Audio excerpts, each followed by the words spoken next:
Dimitri and this is Stitchless TV. Now today we are going to have a go at making a cape.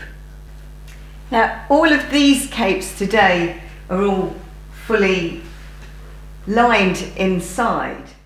We're not going to line our cape today. We're going to finish off some bits of the seams with bias bindings, and then the other seams we're just going to overlock or zigzag. Now also, I'll put this one on. It doesn't belong to me, it belongs to someone much taller than me. But, I don't know if you've noticed, but we've got a kind of skirty thing on the bottom as well, which I just think it makes it look really luxurious.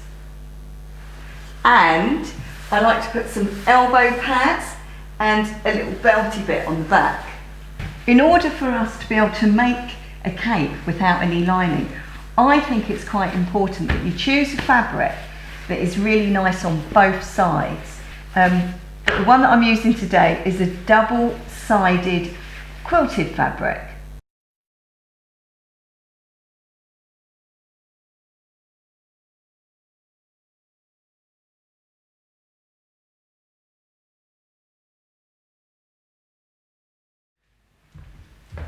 Now, do you remember when I said for this cape we're using a raglan sleeve pattern?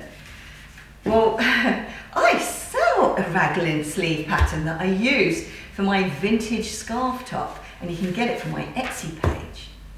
Anyway, so you get your pattern. Now I recommend that you cut it one size up. So I'm like a size 10 and I've got it cut to a size 12. Also, keep it as long as possible. So when you put your pattern together, even though the finish line is here, there's no harm in just having all that extra paper there, just in case you want to make it longer.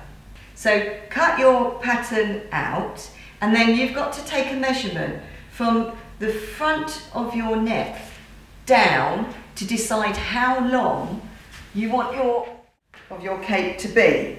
I've decided to do mine, so it's 19 inches coming down from the top of the neck.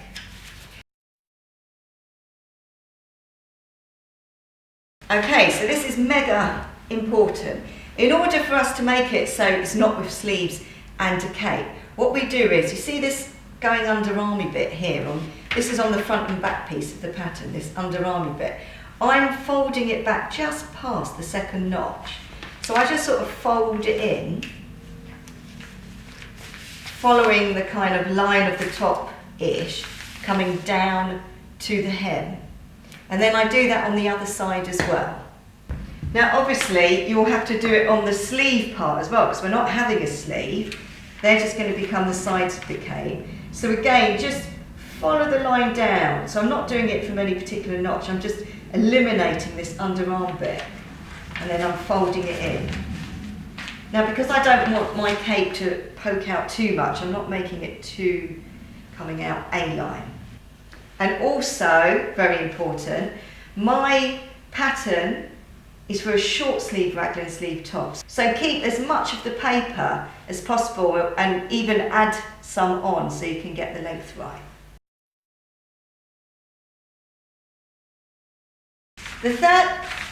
The first thing I want you to do is to cut out your fronts.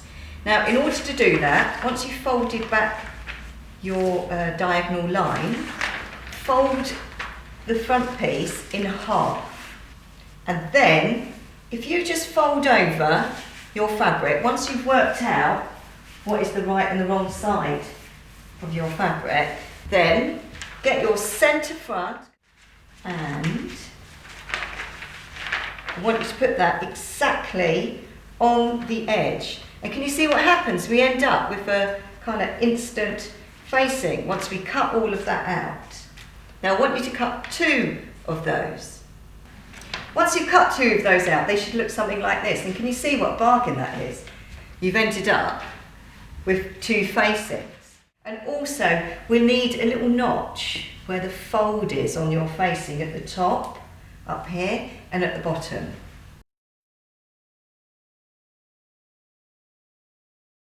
Now when you cut out the back, you've got to open up your pattern piece and then just cut out one. You only cut out one of these. And then the last bit to cut out are the sleeves, which are no longer sleeves, they're now the side bits of the cape.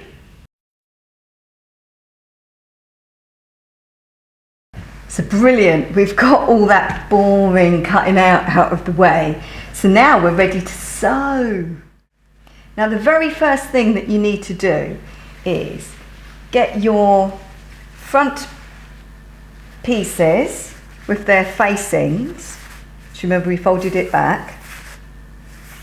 And you've got to finish off this edge. Now I'm perfectly happy if you just want to zigzag it or overlock it, but I'm going to add a bit of bias binding. Now usually when people use bias binding, it's fabric that's cut on the cross and it has these two folded in bits so that when you wrap it around something, it looks really neat. Now for doing a quilted fabric, you would definitely need a wider bias binding like this one here so it can wrap, not like this one, which is really narrow. But because I like it so much, I'm going to try and make it work.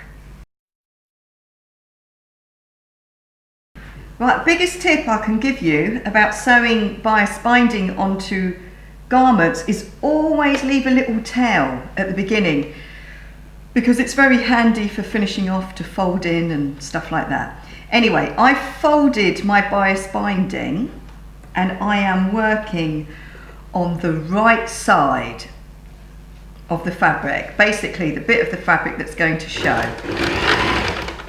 Now you need to apply this onto both of your front facings. Now when you read on blogs and stuff like that how to apply bias binding properly, it isn't like this. The proper way to do it is that we would stitch it on one side first and then press it round and then stitch it on the top. But I think you can get just as good a result doing it this way.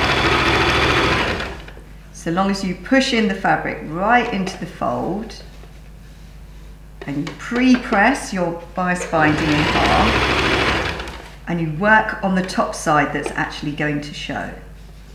And leave a bit of a tail at the end. So when you've done that, it should look like this, which is fine. Now do the same on the other facing as well.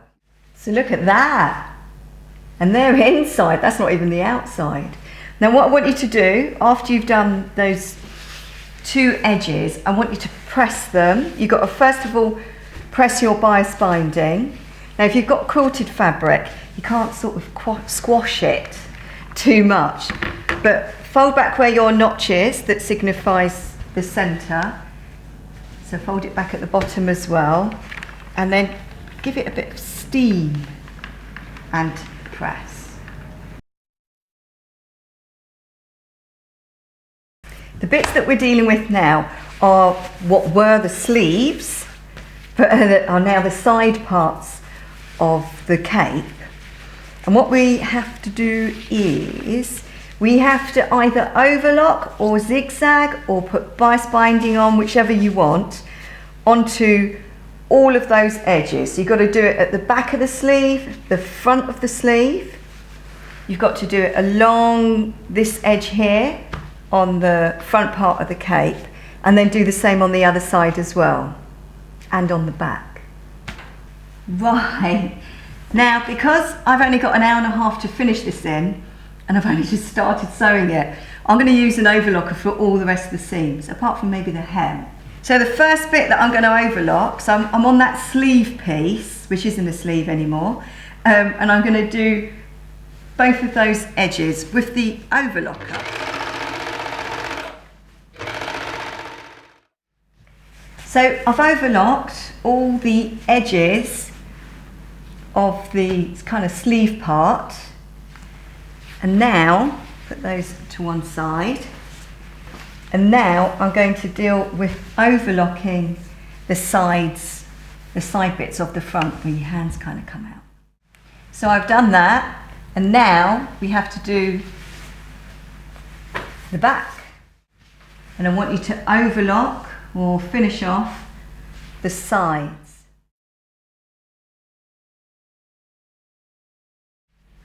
When you've overlocked the sides on the back, so we're on the back now, get your sleeve, one of your sleeve bits, and put it right sides together with one of the sides. And then what I want you to do is, I want you to line it up and then create some new notches for yourself. So get it in the position that it's supposed to be, and either using a pair of scissors or marking it with a fabric marker or chalk, put notches that go through the top layer and the bottom layer. And then with the fabric right sides together, I want you to sew, lining up your notches, about 1 centimetre seam allowance or a small 1/2 inch. Backwards and forwards in the beginning, and then just start working your way down that seam, lining up your notches as you go. And then backwards and forwards when you get to the end of that seam. Now do it to the other side as well. So you end up with this, which is the back. Now I want you to press those seams. I want them to be pressed open.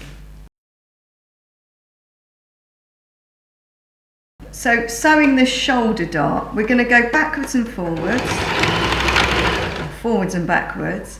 I'm basically doing the width of the sewing foot as my seam allowance. And you just stitch along, but you don't want to just come off like that. What you're going to do is, you're going to work your way towards the fold, and then kind of go in a little bit of a curve, and then backwards and forwards as you run off the edge.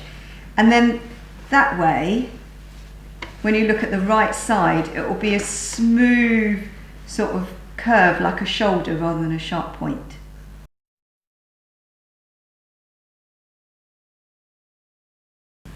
Now we're going to start working on the front. When we attach the front piece onto that kind of raglan sleeve bit here at the front, where the sleeve is, it's really important the alignment of these holes where your hands come out, because if they're too high, you're all like that and it's really uncomfortable. It's far better to have them as low as possible. I find that if the opening for where your hands come out is something like 8 or 9 inches, then that's way big enough. So I'm going to put a little notch there at 8 inches. So then what we do is line up the notches first. So when they're lined up, put it underneath.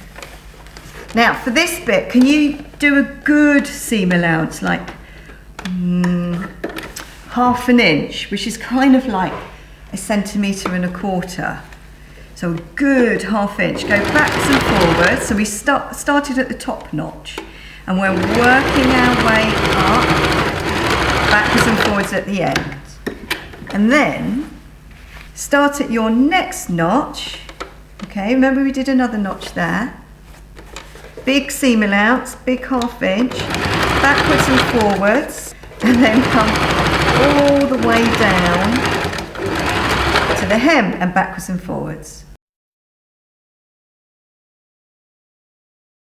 I just want you to top stitch, coming across the bottom and up here and across there and down. So I'm top stitching them from the top, and I've got this big seam allowance. So I know if I do a large centimetre or a small 1/2 inch, that I'll capture underneath. So I'm not going backwards and forwards, I'm going straight up, and I can sort of feel where the seam allowance is. I'm going to come up, and then when I'm in line with the opening, I'll stop, pivot the needle so I can then come across the top of that opening, and then stop on the other side when it's the seam allowance away. Stuff everything in that arm and feel where the seam allowance is? Yeah, I've cleared it. So I'm going to go down the same amount until I'm lined up with the bottom of the opening. Pivot the needle again and then come across the bottom. So I'm meeting where I started, and then I'll go back up just a little bit and then backs and forwards to close. Okay, so it looks like that, and then your hand would come through there. And now you've got to do the same on the other side as well.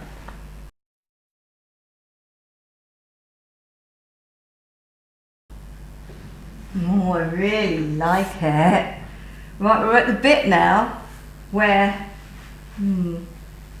I would usually put a zip in, but I'm so worried about running out of time, I'm not going to put a zip in.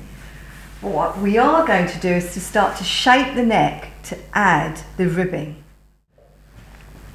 Right, make sure that your facing is folded back properly, so where that notch was that signified the centre front. Okay, and start shaping the front. Now, it needs to come down at the front about 1.5 inches, I'd say. And then because you're going to be adding wide ribbing on, you also got to take something off going around at the sides. So just roughly chalk it out first of all whilst you have a little look at it, and then also chalk it out going around the back as well. So I wouldn't normally shape the back, but because I know I've got to add ribbing onto there, so I want it to be that when I add the ribbing on, it ends up being the same size. Now, once you're happy with where you've chalked it, you've got to be really brave, and you're cutting through the facing and all the other stuff as well. Be really careful though, and then just cut that away. So cut off your facing too. Okay, and then just put it all back there like that. And then you've got to work your way all around the cape, cutting it along the line that you've just done. See how at the front it comes down a bit lower? That's so that you don't strangle yourself. But also, when we put the ribbing on, it's going to be quite wide at the back, and then it kind of comes in to nothing. I'll show you on one of the examples that we've got here. So can you see here on this one? So it's wide at the sides, wide at the back, and then it kind of comes into nothing there. Now when you are happy with that neck, you've just got to stay stitch all around about 1/4 inch away from the edge. That's just so your seams don't unravel.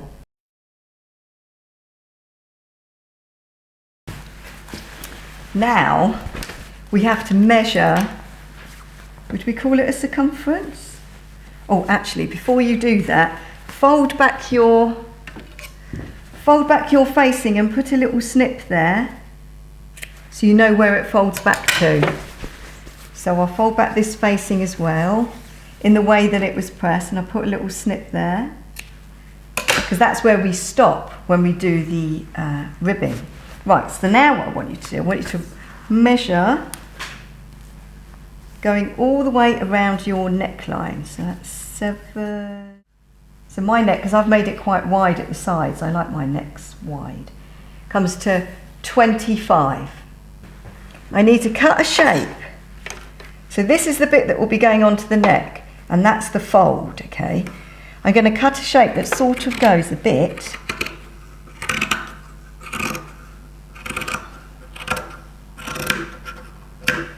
like that. Can you see that? So then that will go to the front, and then that will be to the back. And then obviously I need to do the same on the other side and try and make it the same. So I could get this piece and lay it on there, and that will help me cut it symmetrically.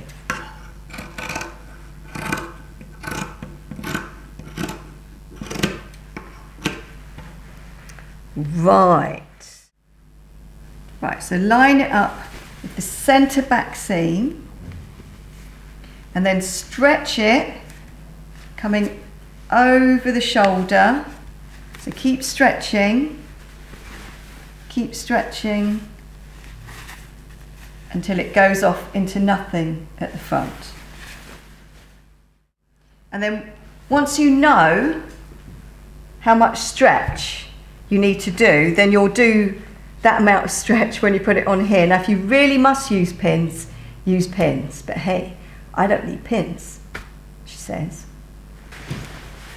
Right, it's very important. I'm starting at the centre back. Okay, starting at the centre back, I'm using a normal straight stitch. I'm using a normal needle actually. And to begin, I'm just going to position it and put the needle in. And then I can have a look at how much stretching I'm going to have to do. So I'm going to have a little look now. Just sort of stretch it, see how far. Yep, I think that's going to be fine, that amount of stretch. So I've got centimetre, a very small 1/2 inch. I'm going to go backwards and forwards without any stretch, and now I'm going to start stretching. And I'm working my way around that neck, stretching particularly around the shoulder bit. And both of these are together, these raw edges, as I go around. And I'm working my way to reach the front. So look, I can see I'm going to make it. So that's good. And then make this go off into nothing. That's quite important actually. Let's have a look at that. So see where the notch is that signifies the centre where the facing is. We want it to exactly go off at that point. But I'm just still sewing with a centimetre seam allowance. And then any excess that I've got there I can just trim off. Right, now you've got to do the same on the other side. But when you do the other side, you'll be working the other way round, but it's still the same procedure. So what you end up with is something like this. So this is the back, okay? Now it's all sort of kind of gathered in, and what we have to do is, with steam, we've got to stretch it back into shape, but the most important thing is you don't make it straight when you steam it, because then you'll end up with a wobbly neckline. You've got to keep it in the shape that it's meant to be as you steam it. So you stretch it like that in a curve. That's really, really important. It is amazing how many people don't do this bit.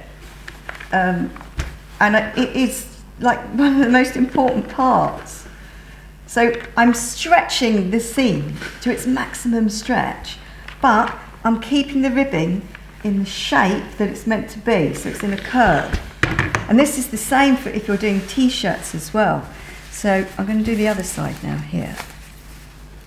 So we're pushing it away from the ribbing.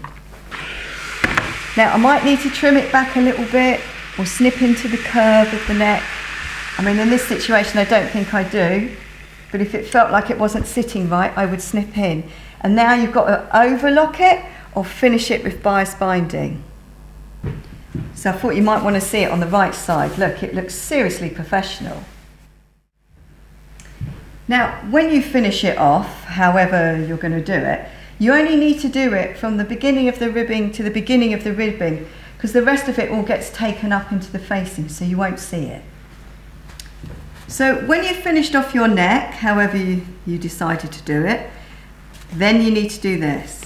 So now we're going to fold the facing back, okay? So folding it right sides together, that's that facing. There's your ribbing. Going to fold it back and following the line of our stitching and in line with the notch, we're making sure we've got it folded the right way. We're just going to stitch along there. So make sure you've got it folded back to where that notch is down there, so you know that it's all equidistant from the edge. And then pull up the end bit of your ribbing, fold it back where the notch was that shows where you're supposed to fold back your facing. Put the needle in so you can get everything in position, and then start sewing forwards and backwards, coming along the same line as where you stitched on the ribbon. Cut off the excess and then turn it around,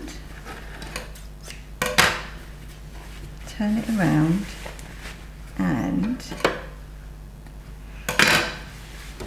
it should look a bit like this. Right, before I do the other side, look what I'm doing with this bit of rope, because I want some sort of fastening. So I've got this loop, I'm going to put it exactly where the ribbing finishes. So exactly there, and putting that rope in there, and then I'm folding back very tight this time the facing, so I've got everything in there, and then I'm going to sew just like I did before along the seam of where I applied the ribbing. And I go all the way round, and hopefully that will form a nice little loop. Yeah, so I've got a little loop there. I'm very impressed with my little loop. It means I can have it there with a button, or maybe I want to wrap it a little bit and have it going to there. So remember to tune in again soon to see how we add the gathered skirt onto the hem of this cape, or just finish the cape the way that it is. Thank you so much for watching Stitchers TV. There are more than 90 free sewing and DIY tutorials on Stitchers TV. So don't forget to subscribe, and see you again really soon. Bye!